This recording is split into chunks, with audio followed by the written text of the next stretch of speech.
November 2nd, 1944, 3:47 p.m. Somewhere over Czechoslovakia, Lieutenant Bruce Carr watches the oil pressure gauge drop to zero. Black smoke pours from the cowling of his P-51 Mustang. The Merlin engine screams. Metal grinding against metal. 30 seconds ago, he was leading a strafing run against a German airfield. Now he's a dead man, flying flak. An 88mm shell fragment punched through the engine compartment and severed the oil line. Without oil, the Rolls-Royce Merlin will seize in approximately 90 seconds. After that, the propeller becomes a 400 pounds anchor and the P-51 becomes a glider with the aerodynamic properties of a brick. Carr has one option: bailout. He pulls back the canopy, rolls the dying Mustang inverted, and drops into the freezing Czechoslovakian sky. At 8,000 feet, the silk canopy deploys. Below him, enemy territory stretches to every horizon. He's 200 meters behind German lines. No radio. No weapon except a .45 pistol with 7 rounds. No food.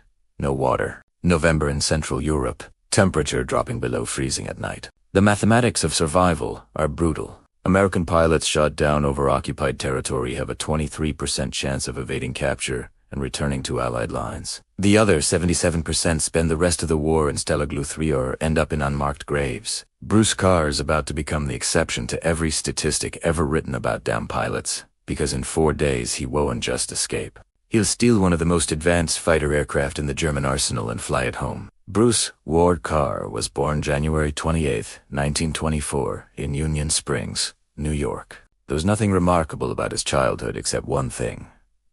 At 15 years old, in 1939, Bruce Carr learned to fly. The year matters. In September 1939, Germany invaded Poland. World War II began. A 15-year-old farm kid in upstate New York could you know that within 5 years he'd DB dogfighting mess over Berlin. But some part of him must have sensed that flying was about to become the most important skill a young man could possess, not in a military program. Not in a formal school. A local crop duster named Earl let the kid take the controls of his biplane. One summer afternoon, Carr was hooked. By the time he turned 16, he had more stick time than most Army Air Corps cadets. September 3rd, 1942. Carr enlists in the United States Army Air Forces. He's 18 years old. At the aviation cadet training program, his instructor turns out to be the same man who taught him to fly 3 years earlier. Earl had joined up to. He takes one look at Carr's application, sees the 240 flight hours already logged, and recommends him for the accelerated program. By August 1943, Carr is a flight officer. By February 1944, he's in England, assigned to the 380th Fighter Squadron, 363rd Fighter Group, 9th Air Force.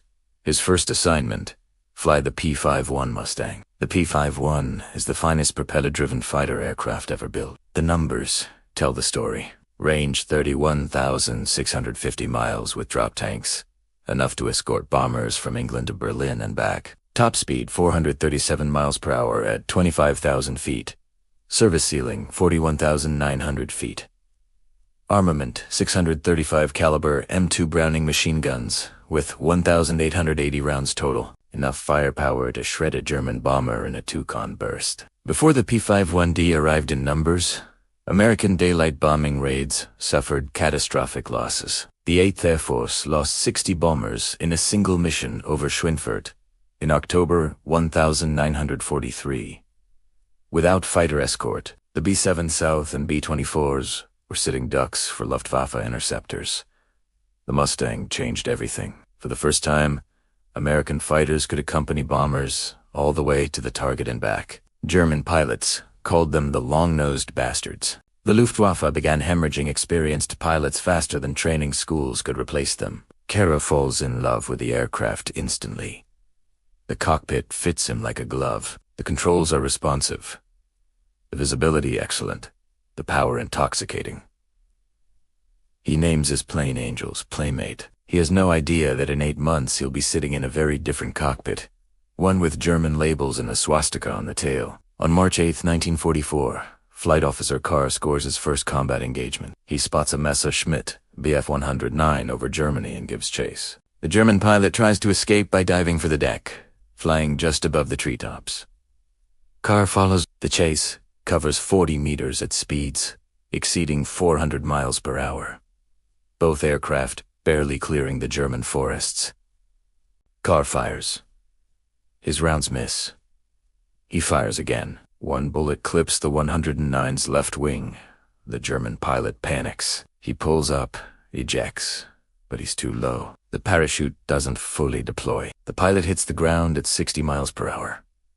The 109 crashes into a hillside. Carr returns to base, expecting congratulations. Instead, his commanding officer calls him into the office. Carr, that was the most over-aggressive flying I've ever witnessed. You nearly killed yourself chasing that German into the trees. You're being transferred. The kill doesn't count. Technically, Carr didn't shoot the plane down. The pilot killed himself trying to escape. It's the first indication that Bruce Carr doesn't think like other pilots. Where others see recklessness, he sees opportunity. Where others see limits, he sees suggestions. May 1944, Carr transfers to the 353rd Fighter Squadron, 354th Fighter Group, the Pioneer Mustang Group, the 1st Army Air Forces unit in Europe to fly P-51s in combat. These are the best Mustang pilots in the war. Carr fits right in. June 17, 1944, 11 days after D-Day. Carr scores his first official kill, sharing credit for an FW-190 destroyed over Normandy. 2 months later, a Macasacon lieutenant. September 12, 1944, Carr's flight strafes a German airfield, destroying several Junkers, J-88 bombers, on the ground. On the return flight, they spot 30 FW-190s 2,000 feet below them.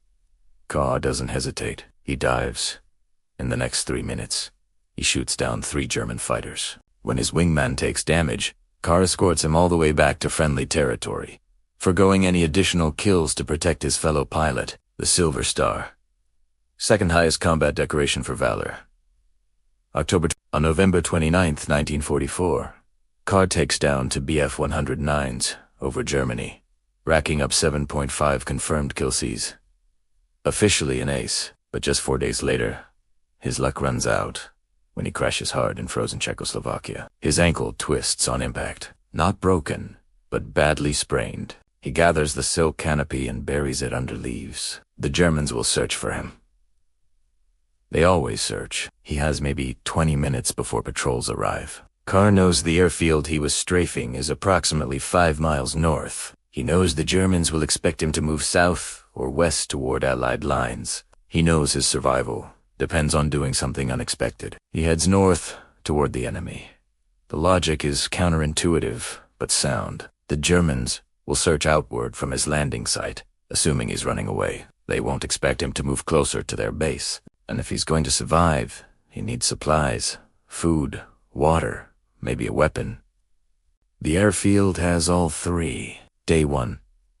Carr moves through the forest, staying off roads, traveling at night. His flight suit provides minimal warmth. His ankle throbs with every step. He hasn't eaten in 18 hours. Day 2. He finds a stream and drinks.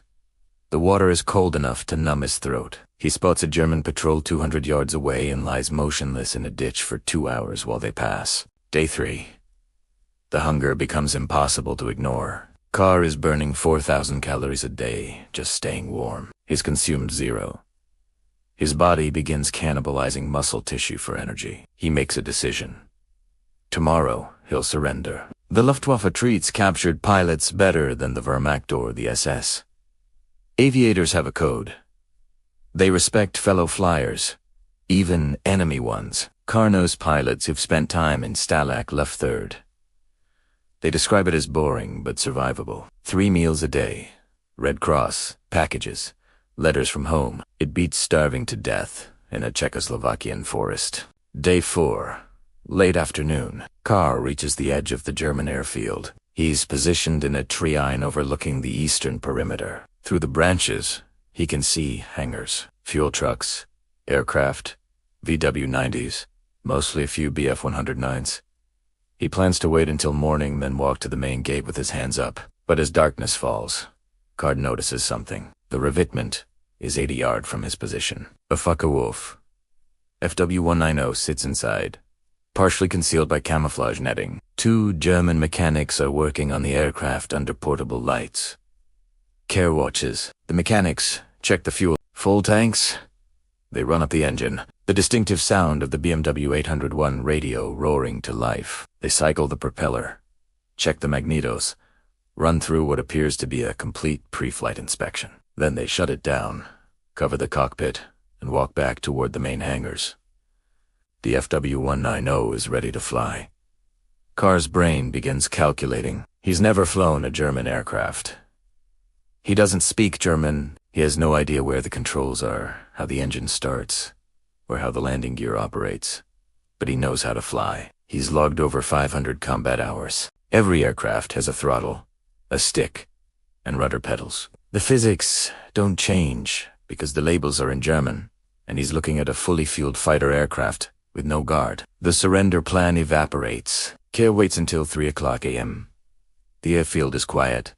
Skeleton crew on night watch. No activity near the rebittman. He moves. 80 yards of open ground. No cover. If anyone looks in his direction, he's dead. Carr covers the distance in 40 seconds. Staying low, his twisted ankles screaming with every step. The FW190 is larger than he expected. Wingspan 34 feet.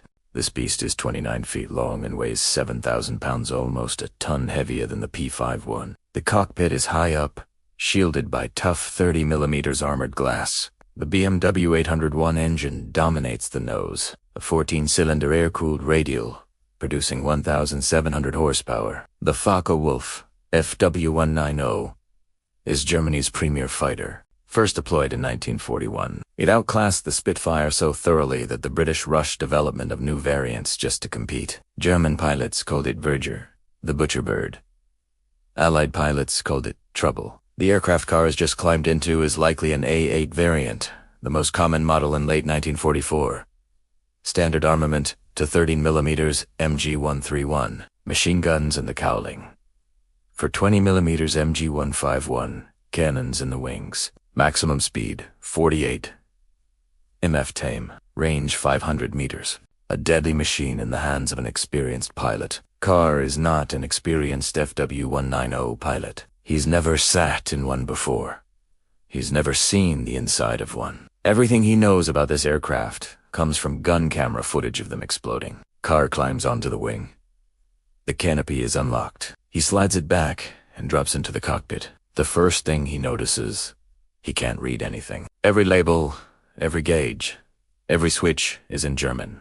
The instrument panel is a wall of incomprehensible Gothic script. The second thing he notices, the cockpit is smaller than the P-51. As his knees press against the instrument panel, the control stick falls naturally to his right hand. The throttle is on the left, same as American aircraft. Some things are universal. Carr has approximately 4 hours until sunrise. He uses every minute. He traces wiring. He identifies gauges by their position. Airspeed is usually top left. Altimeter top center. Engine instruments clustered on the right. He finds the fuel selector, the magneto switches, the propeller control. The starter is the critical piece.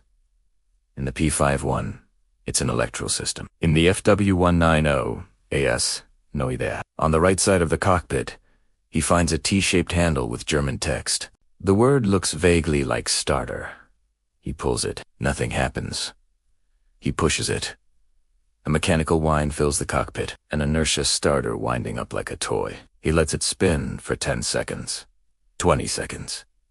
Then he pulls the handle. The BMW801 coughs, catches, roars to life. The noise is apocalyptic. 1,700 horsepower at idle. Still sounds like thunder. Every German on the airfield will hear it. Carr has seconds. He doesn't have time to find the runway. Doesn't have time to check the brakes or the flaps or the radio. He shoves the throttle forward. The FW190 lurches. The tail comes up almost immediately. This aircraft is Snow-CV, eager to fly. Through the pregnant darkness, Carr aims between 2 hangars. Ground crew are emerging, shouting, pointing. 60 miles per hour. 70. The hangars rush toward him. At 90 miles per hour, Carr pulls back on the stick. The FW190 leaps into the air. clearing the hangar roofs by what feels like inches. He's airborne in a stolen German fighter, 200 meters behind enemy lines. Now comes the hard part. The FW-190's cockpit is a nightmare of unfamiliar systems, but Carr solves problems one at a time. Landing gear. He finds a lever on the left console, pulls it. A satisfying thunk. The gear retracts, and the aircraft speeds up. He checks the gyro compass, heading southwest toward France and Allied lines. He climbs to 500 feet, then thinks better of it. At altitude, he's visible to German radar, 2 German fighters, 2 Hermann anti-aircraft batteries.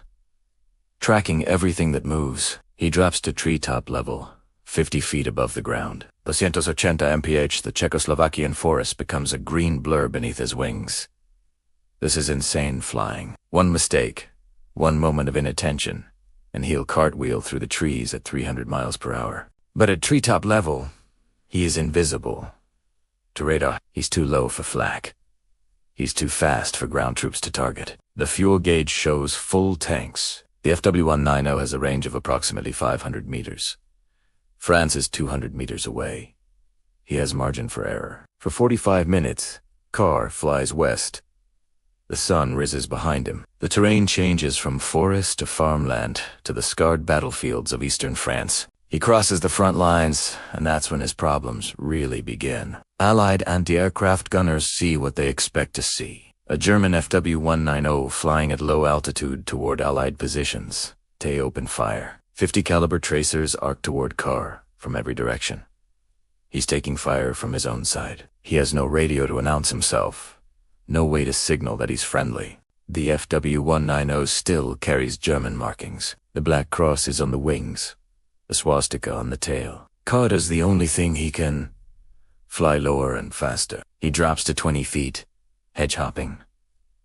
The propeller wash kicks up dust from the roads below. French civilians dive into ditches as he screams overhead. American soldiers fire rifles at him. Every gun in France is shooting at Bruce Carr. He later estimates that every .5 caliber machine gun in existence took shots at him during that 30-mile sprint to his home base. The FW-190 takes hits. He can hear the impacts, feel the shudders, but the German engineering holds.